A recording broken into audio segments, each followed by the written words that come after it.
Hey everybody, welcome back to my channel. I appreciate you being here. Please hit the like button and please watch the video at least halfway through. That way I can get my watch time hours up. Like the video if you like what you see and hear here. It is Juneteenth. Happy Juneteenth to all those that celebrate, and happy Wednesday to everybody else. I was going through my YouTube feed today, as I do while trying to simultaneously be productive. That didn't work too well, but I did what I could before I had to go pick up my son. And there's just a lot going on today out here in Williamsburg. There's going to be a trial started for an immigrant who sexually assaulted multiple people at the water park a couple weeks ago, and they needed a translator for him. And they asked him, you know, do you have an attorney, or would you like one appointed for you? And through the translation, he said, I'm an immigrant, I do not have any money, but yet you out here causing havoc on women and children.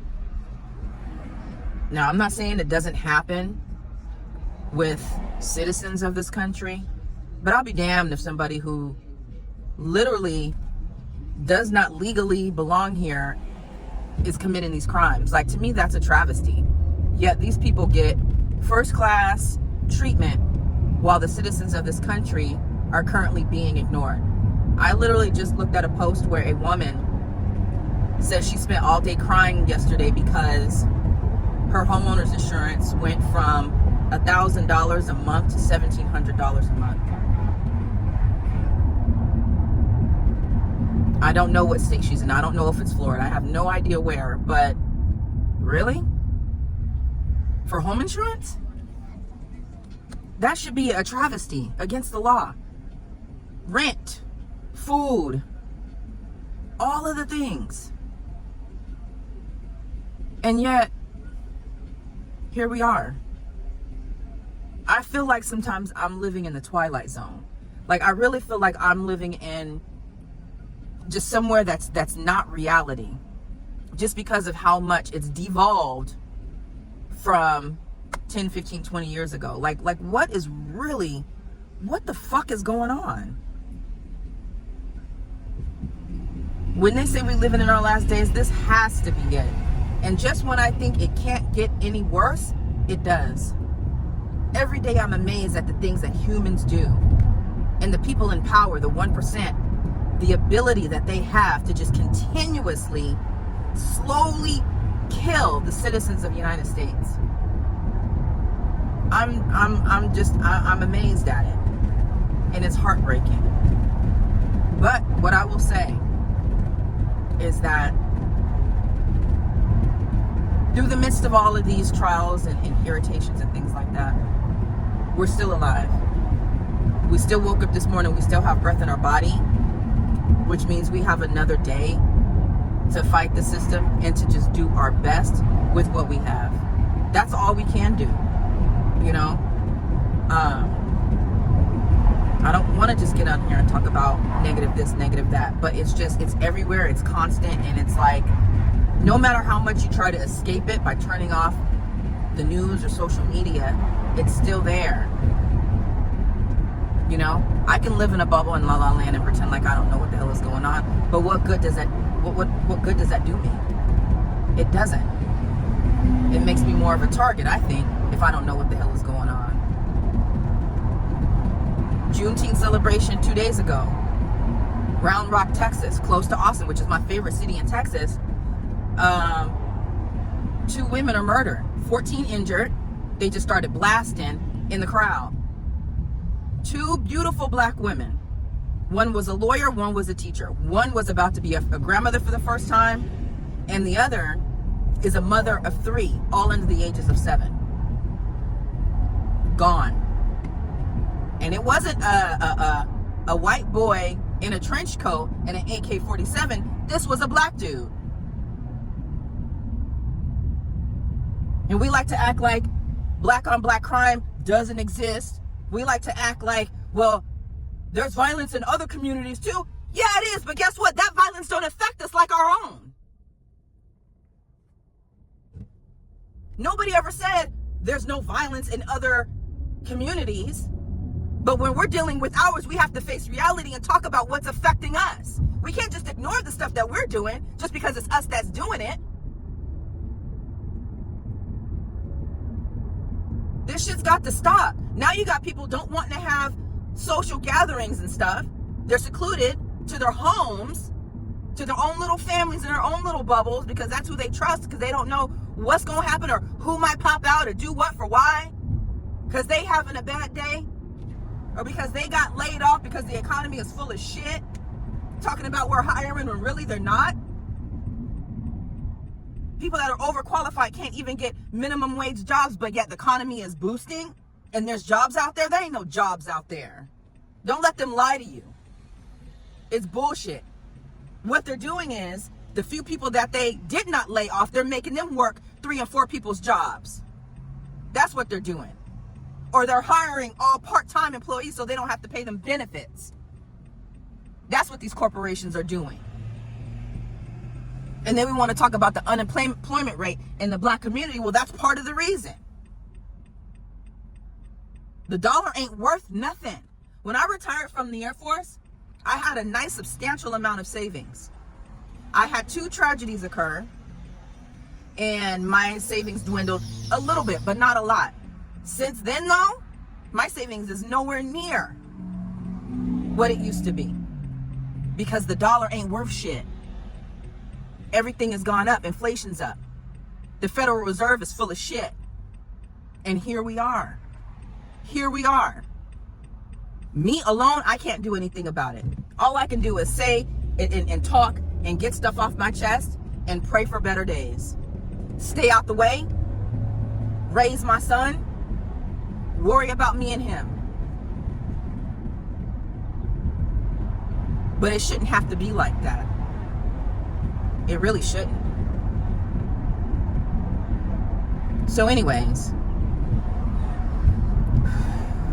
it's Juneteenth. I'm grateful to be alive. Picking my son up.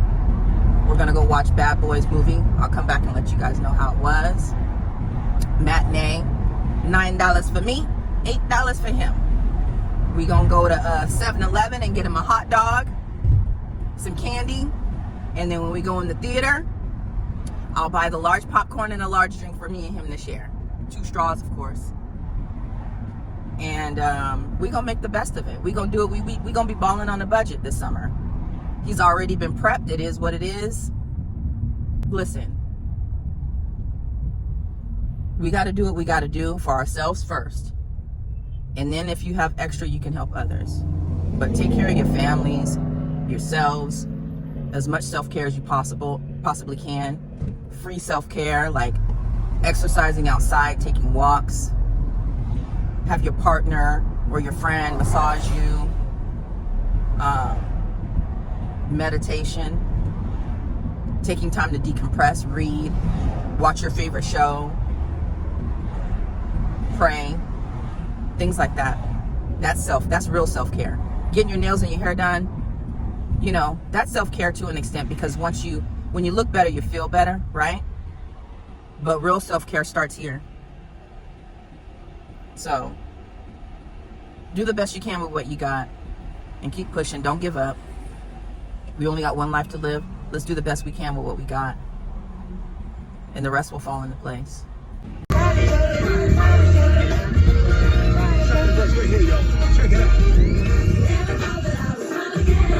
Bishop, tell the people what the guys in the 7-Eleven just told you about sneaking candy into the movie theater. They do it all the time? Mm-hmm. Because why? Because it pays too much. It costs too much, right? In the movie theater.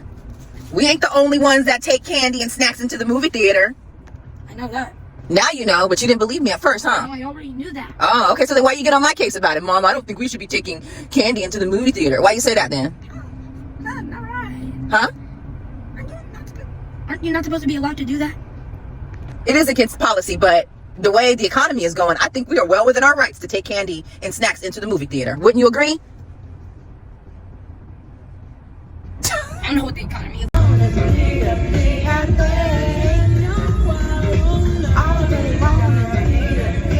All right, Bishop, what did you think about about the movie. Tell me your favorite part of the movie. I liked it. And Speak up. I liked it. I liked the part where he just slapped him a bunch of times. When he was having his little panic attack. The fact that I just slapped him a bunch. You called him the fat guy? That's Martin Lawrence. Wait, that guy looks like the same guy from the movie that we just watched. Is that him? Is that Martin from Wait, Bad Boys? what? That's the guy you called fat guy. So, not lying. That's one thing that I did like about the movie, guys, was that, I'm not telling you spoilers, but they really hit on June being Men's Mental Health Awareness Month. So I like that nod in the movie because it is so important. Men, especially my black men, you guys have to take care of your physical, mental, and emotional and spiritual health. It is paramount in order to live a fulfilling life. You know how men are. You guys don't like to get personal and show your vulnerability sometimes. So I like the fact that in the movie there were men who were trying to convince other men about getting therapy. Other than that, the movie was really, really good. It's not my favorite. I like the one with the ecstasy. I don't know if that was Bad Boys 2. That's probably my favorite. It was some fine men in this movie, child. I'll tell you what. Mike Lowry's son in this movie, that is fine. Really? You got it? He was fine. But great action.